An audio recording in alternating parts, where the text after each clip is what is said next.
Assalamualaikum warahmatullahi wabarakatuh. Jumpa lagi bersama saya di podcast Santri Kota. Obrolan ringan seputar banyak hal yang tentunya kali ini akan berkaitan dengan gawe besar Nahdlatul Ulama. Sahabat sekalian, kali ini kita sedang menikmati suasana musyawarah nasional Munas Alim Ulama dan konferensi besar Kombes Nahdlatul Ulama yang dilaksanakan di Jawa Timur, tepatnya di Kota Kediri dan di Bangkalan dari tanggal 20 sampai 22. Berbagai macam persoalan yang tentunya sangat menarik untuk kita kupas bersama dalam rangka bahwa kita semua mencintai organisasi terbesar di dunia ini. Tetapi pada kesempatan kali ini saya tidak sendiri, saya sedang bersama aktivis muda Nahdlatul Ulama. Kita sapa dulu Gus Rokiul Marisam. Assalamualaikum Gus. Waalaikumsalam warahmatullahi wabarakatuh. Mas Gus, gimana kabarnya? Alhamdulillah. Kapan baru nyampe di Indonesia ini? Alhamdulillah. Ya, saya baru banget landing untuk beberapa hal terkait riset saya. Ya baru belum ada beberapa hari lah. Salah satunya untuk ikut serta menikmati serunya Nahdlatul Ulama yang Betul. memang ini Ya, menjadi tradisi Nahdlatul Ulama ya, bahwa dalam setiap momen Nahdlatul Ulama, ya, momen Monas, Kombes, apalagi Muktamar, selalu banyak sekali dinamika-dinamika, baik itu dari kalangan anak muda Nahdlatul Ulama hingga mereka betul. yang paling sepuh sekalipun masih turut serta berpartisipasi meramaikan gawe terbesar Nahdlatul Ulama. Gus, Iya, kita akan berbincang banyak soal iya, mencari sosok ideal Nahdlatul Ulama. iya. Hari ini di Monas, Nahdlatul Ulama telah dibahas Hmm, berbagai macam ya seputar persiapan sebenarnya sih, terutama berkaitan dengan bagaimana tahapan-tahapan betul. menjelang Muktamar NU yang insya Allah akan dilaksanakan di bulan Agustus yang akan datang. Tetapi mulai hari ini sudah mulai banyak sosok-sosok Ya, yang sudah diperbincangkan di ruang publik, terutama di akar rumput. Masyarakat Nahdien juga ingin berpartisipasi, memilih kira-kira sosok ya, seperti apa yang paling ideal memimpin Nahdlatul Ulama ke depan. Nah, menurut betul. Gus Rocky, Ya, standar dasar seseorang boleh ya. atau layak kita pilih sebagai pemimpin Nahdlatul Ulama ke depan seperti apa? Ah, ini betul sekali tadi yang dibilang. Jadi Nahdien itu sangat mencintai NU-nya. Bahkan hal ini pernah digambarkan misalnya oleh Soekarno, yang sebetulnya Soekarno sendiri terkenal sebagai anggota Muhammadiyah ya. Karena pernah Hmm. bilang tuh, kalau ada muktamar NU, katanya, meskipun saya harus merangkak-rangkak, saya akan datang. Nah itu istilah Soekarno kan. Jadi secinta itulah sebetulnya para Nahdien terhadap organisasinya ini, yaitu Nahdlatul Ulama. Jika berkaitan kepemimpinan, tentu saja ini perlu kita urai ya Mas Gus, karena sebagaimana kita tahu unsur kepemimpinan di Nahdlatul Ulama ini in general divided to dua, jadi terbagi pada dua, syuriah dan tanfiziyah. Tanfidiyah. Yang Oke. tentu ya ada spesialisasi, ada keunikan masing-masing bagaimana kinerja tanfidiyah, sehingga kemudian figur kepemimpinan yang dibutuhkan tentu akan berbeda dengan syuriah misalnya, yang tentu saja memiliki keunikan dan kapasitasnya sendiri. Tetapi secara Oke, umum kita sih bahwa kita urai ya, satu-satu dulu, Gus. Kita urai satu-satu dulu. Kita ya, mulai dari ya, standar ideal ya. Kita bicara soal ya. standar umum yang bisa dipahami oleh masyarakat akar rumput ya. Kira-kira kalau Rois Am itu seperti apa, Gus? Kan selama ini kita hanya disuguhi seolah-olah Rois Am itu harus kiai besar, memiliki pondok besar dan lain-lain. Betul. Standar idealnya seperti apa? Menurut saya sih bukan soal pondok besar, santrinya seberapa Mm-mm. banyak ya. Yang jelas makomnya itu adalah eh, tidak akan mungkin setara dengan Hadratus Syekh Hasyim Asy'ari. tetapi makomnya adalah makom kesalehan, kealiman, kezuhudan, kemudian juga apa ya, kepemimpinan tentu saja, yang itu sudah Leadership. di level paripurna, di level paripurna. Artinya apa? Dia sudah tidak terikat pada keinginan-keinginan kepemilikan duniawi, kepemilikan apapun itu sifatnya yang duniawi. Itu ada di level spiritual yang memang di atas yang lainnya. Meskipun mungkin ya kita meraba-rabanya, apalagi kalau soal spiritual itu sulit. Tetapi kan kita Ya. bisa lihat kesalehan orang, keikhlasan orang itu dari dampaknya, dari impactnya dia terhadap umat, terhadap Nahdien. Seberapa ada nama kiai tersebut di benak, di hati para Nahdien, dicintai oleh para Nahdien begitu, soal syuriah. Jadi ya intinya tentu Oke. saja kalau beliau adalah seorang kiai, ya wajib kiai, wajib ulama. Tapi ukuran pesantrennya besar, santrinya besar, menurut saya sih Bukan bukan itu ya. tolak ukur Bukan. utama ya. Oke, bagaimana mengukur Ya, seseorang itu kalau dari sisi kesalehan ya Allah yang lebih tahu sebenarnya ya. Eh, ya tetapi betul. bagaimana mengukur seseorang itu paling dicintai, paling disukai oleh masyarakat Nahdien pada Ya, umumnya karena mengingat pemilihan itu tidak langsung oleh warga Nahdien tetapi ada skema ahwa misalnya Gus. Seperti apa? ya. Agar Ya kita Rois Am lihat, yang kita harapkan ke depan itu betul-betul menjadi tokoh sentral di Nahdlatul Ulama yang menjadi impian atau harapan masyarakat Nahdien. tentu saja kita lihat dari impactnya, dari dampaknya, seberapa kehadiran sosok tersebut itu memberikan manfaat, memberikan masoleh, kemaslahatan-kemaslahatan kepada Nahdien khususnya. Apalagi di dalam konteks ini tentu saja NU tidak hadir untuk Nahdien saja, bahkan untuk bangsa Indonesia, bahkan untuk dunia. Nah, itu menurut saya makom Rois Am itu ada di makom itu. Tidak hanya memberikan kemanfaatan terhadap warga NU saja, Nahdien saja, tetapi memberikan kemanfaatan, impact, dampak positif, kemaslahatan kepada bangsa Indonesia, negara Indonesia, bahkan juga quote unquote dia punya impact, punya kontribusi terhadap dunia. Menurut saya mestinya makom Rois Am itu begitu. Ini istilah makom Rois Am ini kan karena ya sekali lagi menurut saya sulit kalau ingin seperti Hadratus Syekh Hasyim Asy'ari. Jadi kita sebutnya makom Rois Am. Nah, kalau mengaca ke Hadratus Syekh ini kan punya impact ke warga Nahdien dulu, warga NU yang mana menganut 4 madhab di dalam fiqih, kemudian juga Maturidi, Asy'ari dan seterusnya, juga memberikan dampak kan kepada bangsa Indonesia. NU membantu negara ini dilahirkan, berdiri, diperjuangkan kemerdekaannya, ada resolusi jihad dan seterusnya. Bahkan NU berkontribusi di dalam level global. Apa level globalnya? Dinamika ideologi Wahabisme versus Sunni yang bukan Wahabi dan bahkan mungkin di tengah-tengah Syiah dan seterusnya, juga di dalam konteks geopolitik di mana saat itu era kolonialisme sudah semakin menua dan akan semakin tumbang. Nah, NU berkontribusi akan hilangnya kolonialisme di dalam konteks geopolitik pada saat itu di abad ke-21. Di abad ke-20, di pertengahan abad ke-20. Nah, jadi menurut saya makom Rois Am ini setidak-tidaknya kesalehannya itu diukur seberapa ada di benak Nahdien itu ketika memang punya kontribusi, punya impact, punya dampak terhadap Nahdien, terhadap bangsa Indonesia, bahkan di level dunia begitu. Oke, kalau kita melihat bagaimana Kiai Haji Hasyim Asy'ari, kayaknya terlalu jauh Gus ya. Kita berkaca kepada mantan Rois Am Memang terdahulu, misalnya ada Kiai Ma'ruf Amin, ada Mbah Sahal, ada Kiai Miftahul Akhyar ya.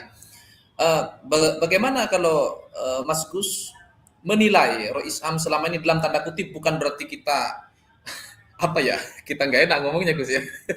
Intinya minimal ya, standar minimal itu ya. mirip-mirip lah, mendekati lah. Gimana menurut Mas Gus?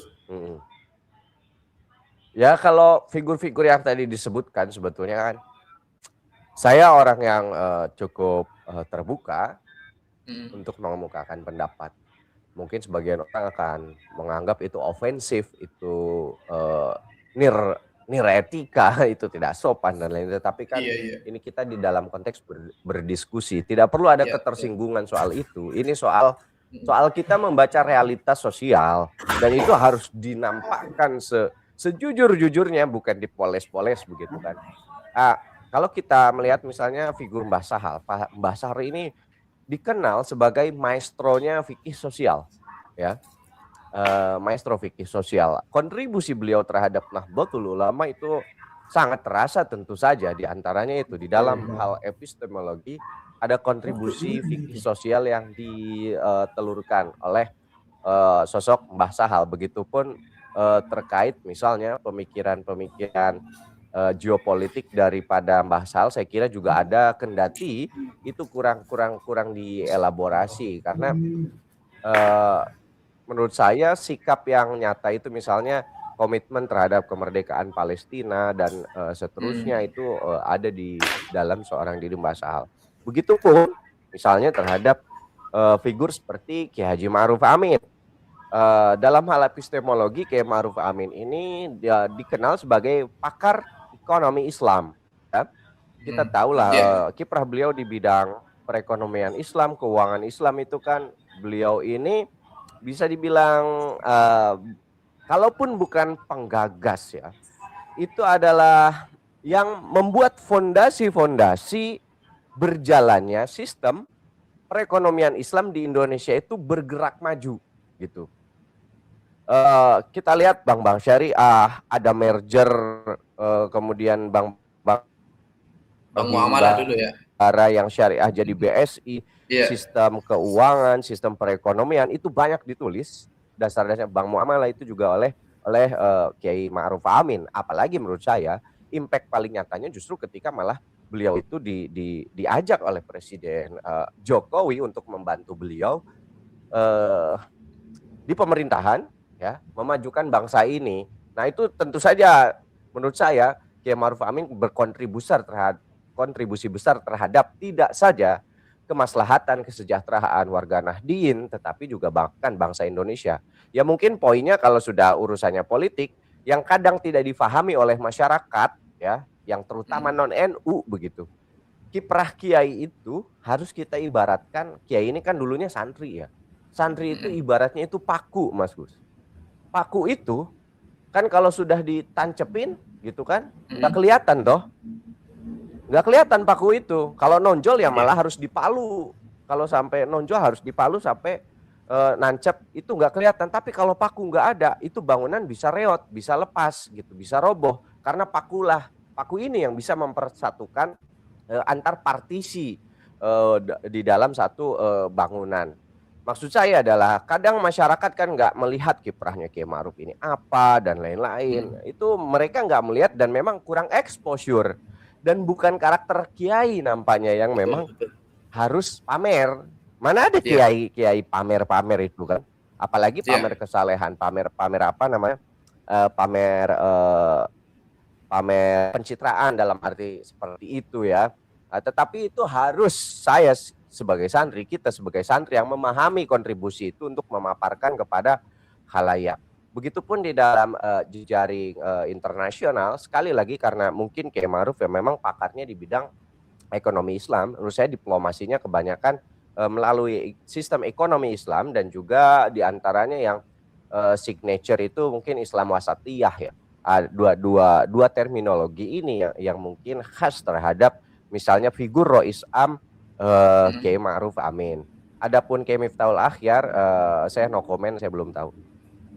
Oke, artinya memang sosok Rois Am yang diidolakan oleh para Nahdliyin ini adalah sosok yang tidak hanya memiliki kemampuan dari sisi spiritual dan keagamaan saja, tetapi kontribusi terhadap bangsa kita ini penting juga, Gus ya. Kalau melihat sosok Rois Am Oh, real. terdahulu seperti siapa? Kayak Hasyim Asy'ari, kemudian yang kemarin ada siapa? Kayak Ma'ruf Amin misalnya. bagaimana kemudian gagasan-gagasan tentang kebangsaan beliau kira-kira memungkinkan terpilih lagi nggak Gus? Kiai Ma'ruf. Ya,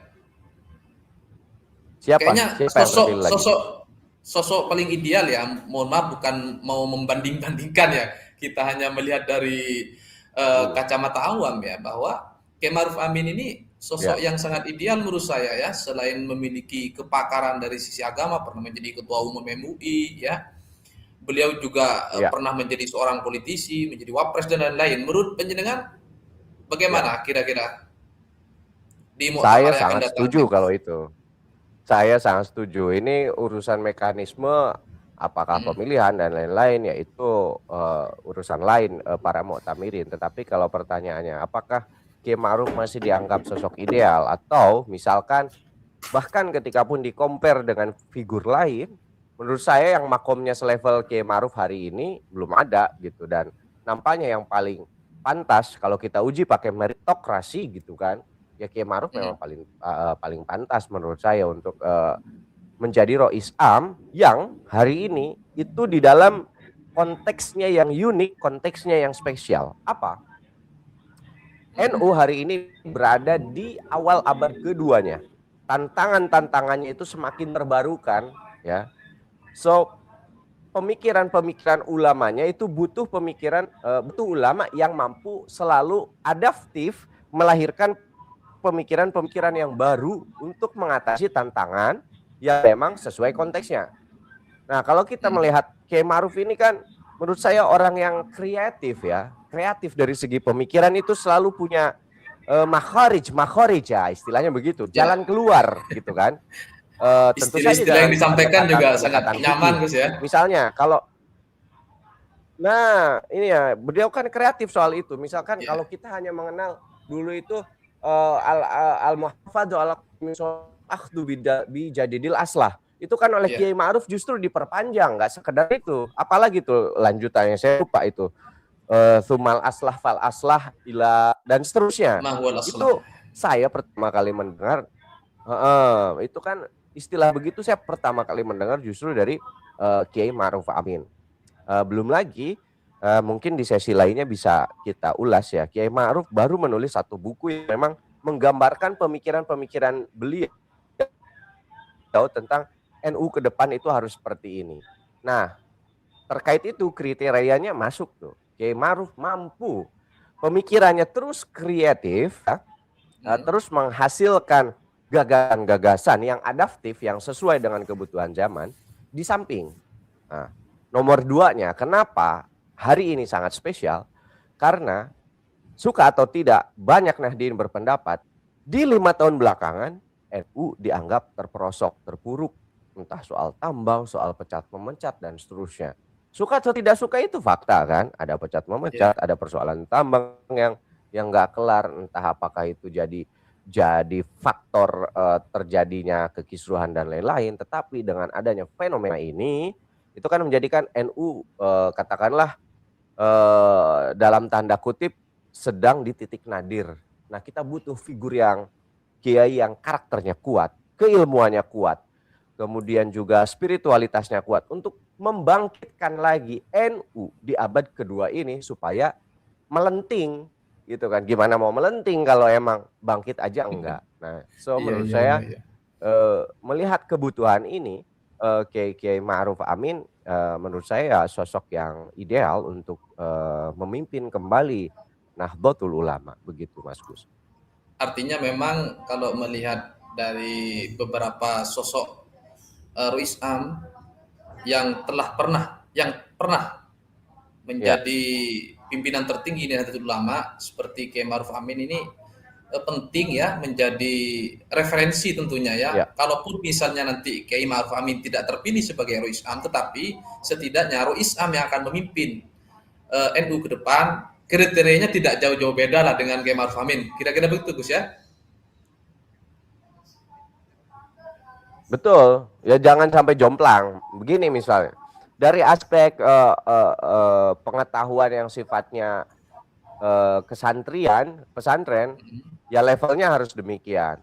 kemudian Ya, juga pendidikan, pengetahuan yang sifatnya didapatkan dari bangku formal, ya levelnya juga harus seperti Kiai Ma'ruf. Artinya apa? Profesor gitu kan.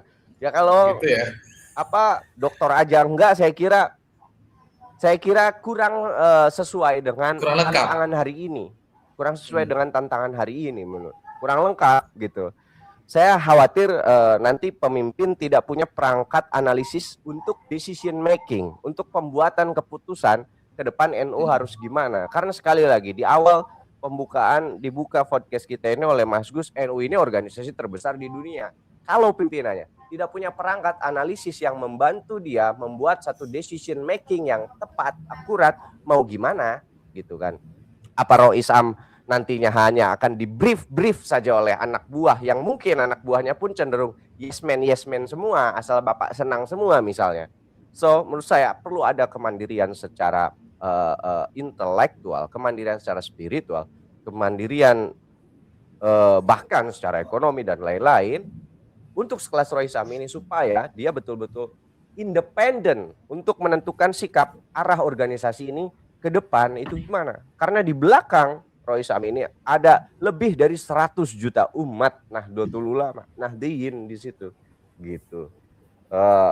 Poin lainnya adalah bahwa kalau memang intelektual itu kan satu juga keterbukaan akan setiap perubahan dan tantangan. Orang nggak akan disebut seorang ilmuwan intelek kalau menghadapi satu perubahan, satu gejolak itu malah dengan sikap yang defensif atau tertutup.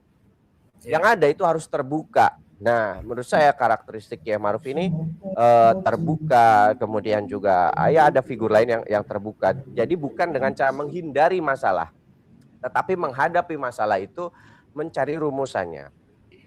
Kenapa? Saya akan spesifikasi tantangan lain selain tadi yang kita sebutkan bahwa gara-gara tambang, pecat-mecat dan lain-lain. Ada soal lain adalah soal ideologi, fragmentasi keideologian yang ada di NU hari ini, di mana misalnya ada sekelompok itu cenderung kepada kelompok kanan, kelompok radikal fundamental. Bagaimana seorang pimpinan NU itu bisa merespons hal ini? Bukan bersikap jumud misalnya soal ini. Frankly speaking orang NU tapi FPI misalnya, itu kan ya harus bisa mengatasi ini. Kemudian juga misalnya isu lain yang soalnya juga mungkin agak-agak ideologis itu soal Ba'alawi. Itu menurut saya pimpinan NU ya harus terbuka soal ini gitu dan tetap jadi intelektual, bukan bersikap jumud terhadap topik-topik yang ini nyata loh ada di akar rumput. Nah, kalau sampai sikapnya jumud, tertutup, menghindari problem-problem ini, kekhawatirannya adalah Nahdien tidak lagi respect terhadap pengurus, bukan terhadap NU ya. Kalau soal NU, saya itu sangat yakin kok. Nahdien itu cinta sama NU, tapi belum tentu sama pengurusnya gitu kan. Belum tentu sama pengurusnya. Akhirnya kekecewaan yang ada karena misalnya pimpinan itu tidak mampu menghadapi polemik-polemik yang ada di akar rumput semacam tadi, pada akhirnya nanti ya muncul PWILS dan mungkin bisa jadi akan muncul lain-lainnya jika sekali lagi pengurusnya itu tidak mampu menghadapi tantangan-tantangan yang ada di akar rumput ini. Dan sekali lagi juga poin utamanya, NU itu kekuatan dasarnya ada di kultural justru, bukan di struktural. Jadi kalau orang pengurus ini meninggalkan aspirasi, ya cuek terhadap keresahan Nahdien di akar rumput, ya siap-siap saja ditinggalkan itu pengurus. Gitu. Oke Mas Gus, kayaknya perlu kita batasi nih bicara sosok calon Rois Am idaman Nahdien ke depan ini kayak. kita beralih pada pembahasan bagaimana mencari sosok ideal Nakhoda Nahdlatul Ulama Tanfidiyah, Gus. Ini sudah ada beberapa nama kandidat yang muncul ya di ruang publik ya, yang sudah mulai viral, entah itu viral dengan sendiri atau memang sudah bikin tim untuk memviralkan. Ada beberapa nama yang muncul, Gus, di ruang publik kita, misalnya ada sosok Caimin ya kan. Kemudian ada Gus Ipul, ada Gus Yahya sendiri. Kemudian ada Profesor Dr. Nasaruddin Umar, Menteri Agama sekarang. Sebelum kita berbicara soal siapa yang paling layak dan paling ideal memimpin NU, coba Gus sampaikan dulu kriteria yang ideal memimpin NU ke depan seperti apa, Gus? Nah, kalau soal ini juga di NU penting.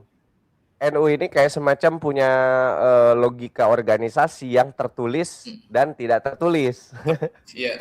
Saya mau bilang yang apa Tidak dulu ya? tertulis dulu. Yang tidak tertulis dulu deh. Iya. Tidak tertulis dulu.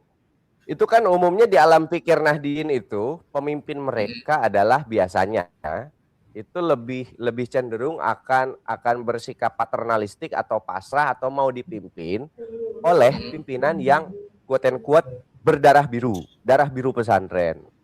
Artinya apa? Itu masuk karakteristik misalnya. Nah, tadi kalau ukuran seberapa banyak murid-murid si kiainya dan lain-lain, mungkin itu juga jadi hitungan. Kadang juga terlalu sublim ya, darah biru itu apa. Tapi paling tidak mengartikan darah biru kiai di NU itu berarti darah biru para muassis. Biasanya itu didahulukan mereka yang punya darah biru para muassis ini. Itu tidak tertulis kan, tetapi di benak alam pikir Nahdien itu muncul loh, ada rasa itu. Makanya kalau kayak kita yang bukan anak kiai darah biru yang cuma biasa kiai kampung nggak terkenal nggak apa itu kan ya udah nggak akan bermimpi lah jadi memimpin NU. Dan lagi pula memimpin NU ini bukan soal mimpi atau tidak mimpi, tetapi siapa yang diamanahi oleh Gusti Allah dan juga siapa yang dipercaya oleh para Nahdien ya. Tetapi mengukur kedipercayaannya atau approval rate dari para Nahdien itu biasanya menimbang apakah punya darah biru atau tidak. Nah, itu yang tidak tertulisnya tuh. Kalau yang tertulisnya ya hari inilah yang sedang atau mungkin udah selesai ya diperdebatkan oleh Forum Munas dan Konbes. Apa? Misalnya ketua PBNU tidak boleh rangkap jabatan dengan pimpinan partai politik misalnya, dengan jabatan menteri misalnya. Ya, menteri misalnya, dan kemudian hari ini diperdebatkan itu bahwa menteri bukan jabatan politik dan lain-lain. Itu menurut saya lucu sekali gitu kan. Nah, itu ketentuan-ketentuan yang tertulis. Tetapi kalau idealnya ya, kalau sekali lagi karena yang tertulis ini urusannya adalah perdebatan para muktamirin lagi-lagi itu. Tetapi kalau idealnya lepas dari soal apa itu yang tertulis, selain tadi yang tidak tertulisnya itu terpenuhi tuh. Menurut saya, idealnya adalah mereka yang memang figurnya selama ini tidak diragukan. Pertama, ke NU-nya secara ideologis, secara kafah, maksudnya kafah itu gimana? Dari aspek fikroh, tidak pernah hijrah lah kira-kira. Kemudian juga kemudian juga harokah gitu kan. Bahkan saya juga mau frankly speaking, straightforward soal ini. Kiprah ideologis harokahnya NU ya harus linear. Maksudnya apa? Ya kalau misalnya track recordnya pernah HMI, jangan mimpin NU lah. Soalnya NU kan pas mahasiswanya punya yang namanya PMII gitu kan. Saya sih belak-belakan aja soal ini. Artinya kader ideologis organisasi itu mahasiswa harus diprioritaskan ya. Kader ideologis murni harus diprioritaskan. Misalnya kita cek aja, gitu kan. Rekodnya pernah ikut PMI juga, pernah ikut IPNU, Ansor gitu ya. Betul. Nah, sehingga kalau misalnya malah ikutnya organisasi ekstra kampus lain yang bukan NU, ya kita harus sebisa mungkin sih mewanti-wanti sebaiknya janganlah gitu kan. Wong yang PMI aja banyak gitu kan. Ngapain yang lain menurut saya sih gitu. Dan saya belak-belakan sekali soal ini karena ini penting soal harokah biar linear. Itu yang pertama. Yang kedua, figur ini juga sudah teruji khidmahnya, impactnya terhadap warga NU tentu saja, terhadap bangsa Indonesia juga. Kalau urusan internasional nggak perlu juga nggak masalah lah, nggak masalah gitu. Untuk sekelas Tanfidiah, tapi paling tidak impact terhadap warga NU dan terhadap bangsa Indonesianya ada. Maksudnya apa? Ya dia turut serta memberikan maslahah kemanfaatan. Apakah mungkin pernah jadi menteri, pernah jadi pejabat yang itu dengan jabatannya itu memberikan dampak, memberikan kemajuan tidak hanya kepada Nahdien tapi juga kepada bangsa Indonesia begitu, kepada masyarakat secara umum yang bahkan non Nahdiyin. Urusan dianya masih ngejabat menteri lah, pimpinan partai politik, ya itu silahkan dirumuskan saja oleh para mu'tamirin. Ya, Menurut saya betul. tidak terlalu substansial urusan itu memang, tetapi bagaimana bisa membedakan kapan dia menjadi pimpinan NU, kapan dia juga harus berkontribusi beyond Nahdlatul Ulama, beyond Nahdiyin, melampaui NU, melampaui orang-orang NU juga. Karena sekali lagi NU tidak hanya untuk orang NU saja, rahmatan lil alamin, kan begitu. Ya. Untuk Kalau standar, whole of kalau universe, standar, untuk seluruh alam ini. ya, Gus, kalau standar akademik Standar perlu gimana? menjadi pertimbangan nggak, Gus? Standar akademik perlu Kalau menjadi pertimbangan standar nggak? akademik, saya tentu ya jangan sampai nggak sampai kuliah sama sekali, ya gimana ya menurut saya. Wong kalau komitmen menyelesaikan S1 aja nggak Ya. punya, gimana mau menyelesaikan organisasi secara purna dong, gitu kan, minimal. Tetapi sebenarnya S1 itu udah jauh itu. Di era Cukup sekarang kita ya. butuh minimal doktor toh, minimal Ya. doktor. Iya, tetapi yang jelas kalau dia memang purna di dalam berkuliah, ya artinya itu satu bukti track record dia pernah sukses bertanggung jawab mengemban misi intelektual gitu. Oke, kalau kita lihat kepemimpinan PBNU kemarin itu, visi misinya itu kalau nggak salah itu merawat jagat, Gus. Artinya NU hari ini sudah bukan Ya, lagi bicara dari Sabang sampai Merauke, tetapi sosok kepemimpinan NU ke depan harus bisa iya, memiliki jaringan-jaringan luas di dunia internasional.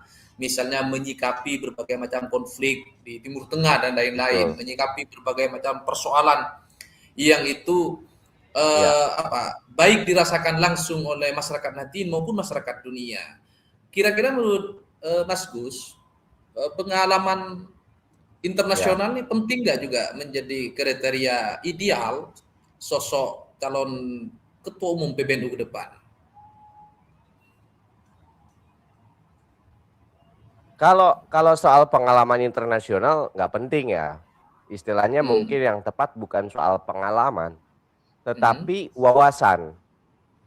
Selain wawasan Oke. juga mobilitas, karena kalau kita menyebutnya pengalaman internasional nanti orang mungkin menafsirkannya apa, pernah jadi pengurus Kuliah di PBB luar gitu negeri. kan. Ya. Nggak penting itu. Tapi Iya, yang iya, penting iya. seberapa, atau mungkin kuliah di luar negeri pun pengalaman internasional, oke, bisa dibilang begitu. Tetapi yang jelas punya tidak mobilitas. Saya lebih suka menyebutnya mobilitas ya. Meskipun nggak kuliah ke luar negeri, tetapi kalau seorang ini punya wawasan internasional bahwa dunia itu sedang berjalan hari ini begini, problematikanya begini.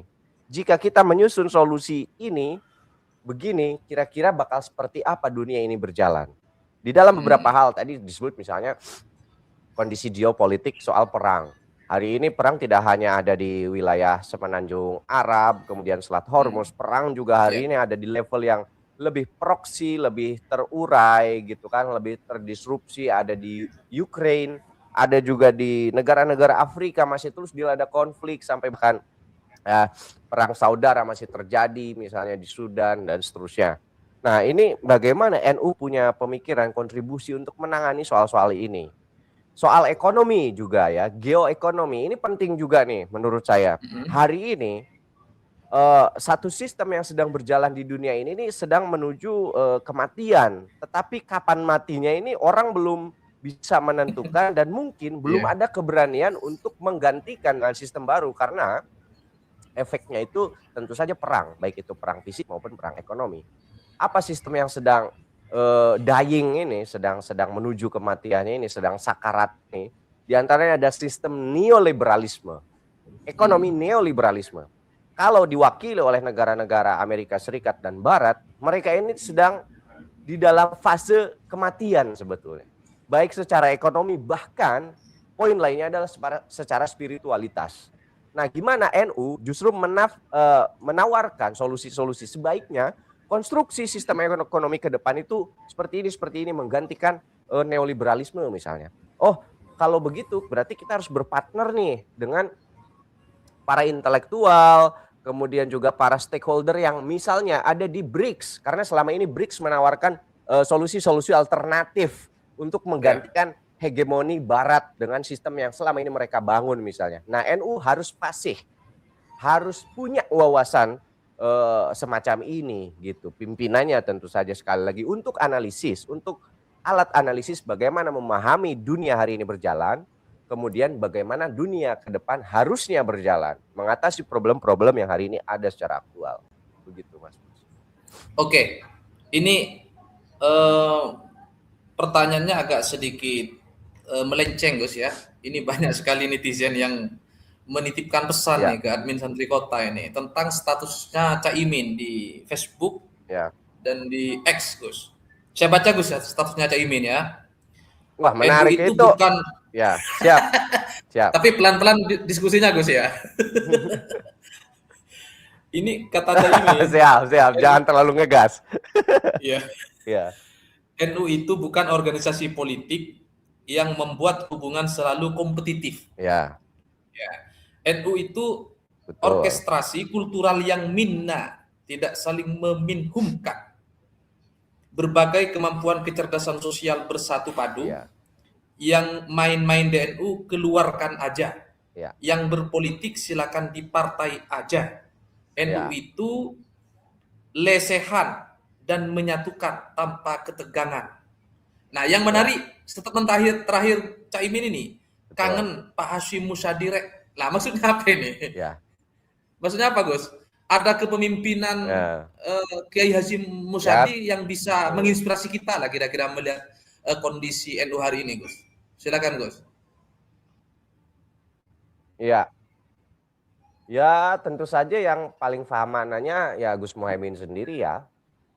Tapi untuk mengurai apa yang dipost beliau di sosmed itu, dan kita tahu Gus Muhaimin ini selalu lincah, selalu apa ya, mengutarakan sesuatu itu udah punya ukurannya gitu. Efeknya nanti segini dan seterusnya.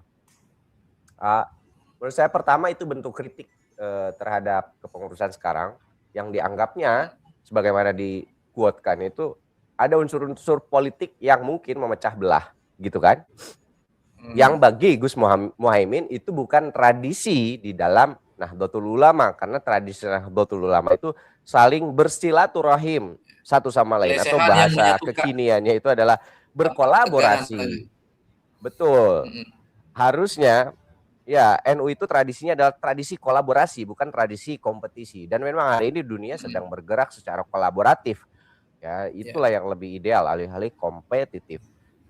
Di sisi lain, bukan di sisi lain, dalam hal yang lain juga tadi quote-nya kurang lebih misalnya merindukan figur Kiai Hashim Muzadi ya.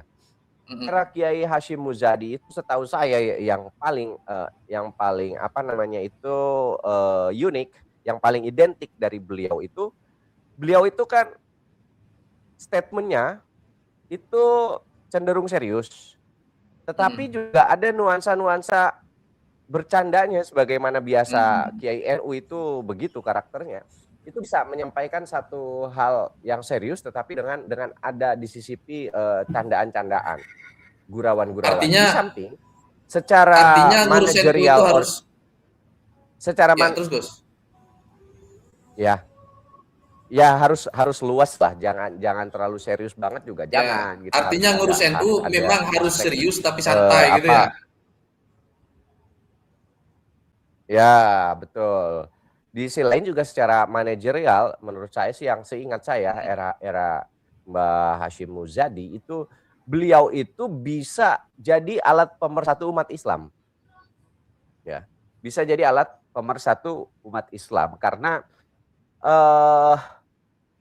komponen-komponen ataupun spektrum kanan daripada Islam yang ada di Indonesia ini, Islam radikal fundamental itu cenderung bisa quote dikondisikan, ditekuk, bahkan ya apa ya, dijadikan ya oke lah bahasa apa namanya, bahasa bagusnya mungkin partner, mungkin sparring gitu kan, dan lain-lain lah. Tetapi yang jelas Kiai Hashim Muzadi sebagaimana yang dibilang Caimin itu bisa meminakkan alih-alih meminhumkan. Bisa berkolaborasi alih-alih kompetisi dengan NU tidak kehilangan identitasnya yang sejati. Jadi meskipun berkolaborasi dengan siapa, bukan NU yang ke bawah-bawah, merekanya harus ke bawah-bawah ke NU gitu. Misalnya NU ya mau ada bergaul misalnya dengan figur-figur yang dianggap Islam radikal yang misalnya membawa misi khilafah dan lain-lain. Silahkan berkolaborasi dengan itu, ya tidak berkompetisi, tetapi bukan NU-nya yang ke bawah-bawah khilafah, merekanya bawa ke NU yang pro NKRI, Pancasila, penguatan, transformasi masyarakat menuju apa yang dicita-citakan para pendiri Republik ini. Begitu Kiai Hasyim Muzadi. Itulah saya kira yang mungkin ingin disampaikan oleh Gus Muhaimin. Oke, ini Gus ada lagi, biasanya menjelang muktamar ya, ada banyak sekali gagasan-gagasan soal bagaimana mendudukkan posisi NU kembali ke hitoh. Ya. Bagaimana yang sebenarnya? Apakah yang dimaksud dengan kembali ke hitoh NU sama sekali tidak berurusan dengan ruang-ruang politik atau seperti apa? Mohon dijelaskan, Gus. Ini juga banyak masuk ke pertanyaan Beranda Santri Kota ini. Wah ya, kalau menurut saya sih bukan dalam arti begitu ya, bahwa NU menghindari sama sekali politik itu enggak.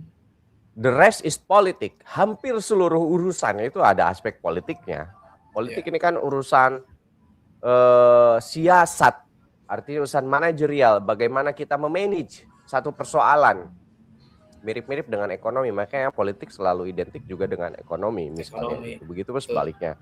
Nah, itu tidak bisa dilepaskan, tetapi mungkin NU punya batasan bahwa NU itu bukan partai politik, itu gitu. Ya sederhananya begitu aja. Hitohnya adalah NU saat ini kan bukan untuk menjadi partai politik, misalnya begitu. Artinya apa? Kalau partai politik kan harus punya target-target elektoral, bagaimana di parlemen itu diwakili dan semakin banyak nanti kursi di parlemen. Kalau NU tidak usah memikirkan hal-hal semacam itu, tetapi NU punya politik kebangsaan, ya, punya siasa al-jumhuriyah yang mana itu adalah di dalam bahasanya Mbah Sahal Mahfudz sebagai high politik. Politik. Ya. Kalau partai itu adalah low politik. Katakanlah kalau PKB ya low politik. Kalau PBNU atau Nahdlatul Ulama itu adalah high politik, politik kebangsaan. Pembacaan geopolitik dan seterusnya. NU harus berada di posisi apa? NU harus berkontribusi bagaimana kepada bangsa Indonesia. NU bagaimana kontribusinya terhadap dunia.